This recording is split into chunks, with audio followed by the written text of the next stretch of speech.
বাজার থেকে আম কিনে ফরমালিন সহ আম কিনে কি ঠকে যাচ্ছেন?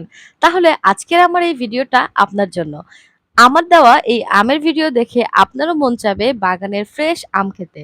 তো আমটা কিন্তু চলে এসেছিল রাজশাহী থেকে এবং এই আম এখন আনবক্সিং করলাম। আমগুলো দেখেই খুব ভালো লাগছিল যে আমগুলো একদম ফ্রেশ।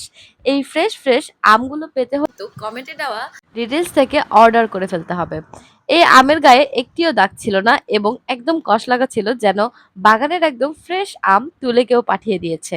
তো এই আমের মধ্যে কিন্তু একটা নিজস্ব একটা স্বাদের গন্ধ ছিল। এই আমগুলো কিন্তু আপনারা ১০ কেজিতে প্রায় ৪০ টার মতন পেয়ে যাবেন এবং আমের সাইজ একদম স্ট্যান্ডার্ড।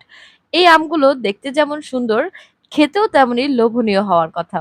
তো আমি তো অর্ডার করার পর কাঁচা আমই পাঠিয়ে দেওয়া হয়েছিল, যেগুলো হচ্ছে পাকার পরে খেয়ে টেস্ট করতে হবে।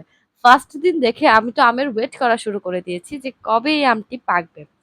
তারপর এই আমগুলোকে আমরা খুব সুন্দর করে সবগুলো চেক করে নিচ্ছিলাম এবং আমার ভাই তো বলছিল যে এটার স্মেল খুবই ভালো। তো এই সুন্দর স্মেল সহ আমটা কিন্তু আমরা অনলাইনেই ফার্স্টে দেখেছিলাম এবং এই গাছেই আমগুলো হয়েছে। দেখুন কি সুন্দর হয়ে আমগুলো গাছে ঝুলে আছে। যা দেখলেই আসলে ভালো লাগারই মতো। তো তারপরে হচ্ছে আনার ১ দিন পর আমি কেটে দেখেছিলাম, একটা ট্রাই করেছিলাম যে এই আমটা কেমন।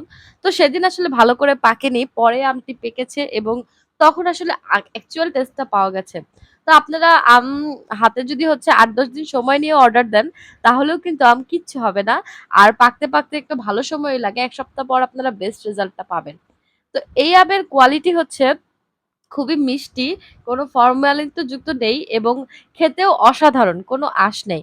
এবং এই ধরনের আম কিন্তু আমাদের কাছে অবশ্যই সবার ভালো লাগে। আমি নিজেই কিন্তু ল্যাংড়া আমের ফ্যান ছিলাম না। কিন্তু এই আমটা খাওয়ার পর আমি লিটারালি ল্যাংড়া আমের ফ্যান হয়ে গেছি।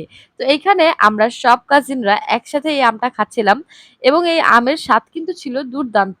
এই আমটি অর্ডার করার জন্য কমেন্টে দেওয়া লিংক ঘুরে অবশ্যই আপনার পছন্দ মতো আম অর্ডার দিতে হবে এবং একবার টেস্ট করে আপনি বুঝবেন যে কতটা ফ্রেশ আম।